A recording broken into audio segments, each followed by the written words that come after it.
korban ditetapkan sebagai tersangka itu adalah pendapat yang tidak benar. Sebelumnya saya dan bapak saya dilaporkan di Polres Langkat terkait pemberitaan ada salah satu kasus korban yang dijadikan tersangka, bahwa perkara tersebut adalah peristiwa saling lapor antara kedua belah pihak.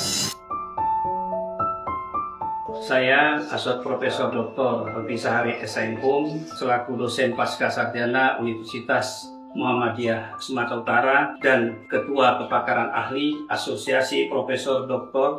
Hukum Indonesia untuk wilayah Sumatera Utara menanggapi terhadap viralnya penanganan yang dilakukan oleh Polres Langkat, di mana korban di dalam media sosial menyatakan bahwa korban ditetapkan sebagai tersangka itu adalah pendapat yang tidak benar.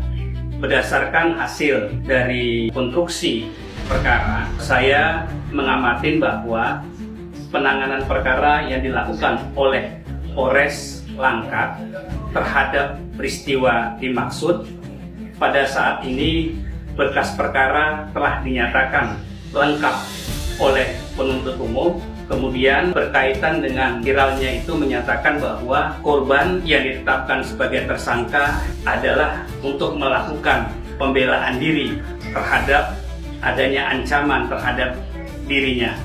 Berdasarkan data yang konstruksi yang digambarkan oleh penyidik kepada saya selaku ahli hukum pidana, maka saya menilai bahwa perbuatan yang dilakukan korban sehingga korban ditetapkan sebagai tersangka oleh penyidik tidak memiliki keterkaitan bahwa perkara itu adalah sebagai bentuk adanya pembelaan diri atau notwear sebagaimana dimaksud di dalam ketentuan yang ada di dalam KUH Pidana Nasional kita, yakni Undang-Undang Nomor 1 Tahun 2023, di mana yang dimaksud dengan notwear itu adalah adanya serangan seketika, kemudian serangan itu dilakukan pembelaan diri, itu dilakukan secara seketika karena membahayakan terhadap diri yang bersangkutan.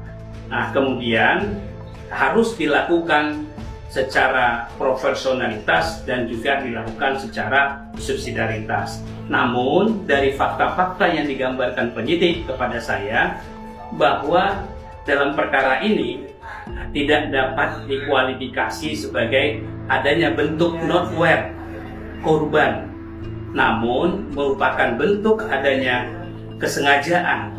Nah, sehingga sangat keliru opini yang dibangun di media sosial bahwasannya korban ditetapkan sebagai tersangka. Hal ini terpisah dari karakteristik perbuatan dan pemenuhan unsur bahwasannya korban yang dalam hal ini telah ditetapkan sebagai tersangka bukan dalam konteks untuk melakukan pembelaan diri, tetapi memang dimaksud adalah untuk melakukan penganiayaan atau kekerasan terhadap pelapor.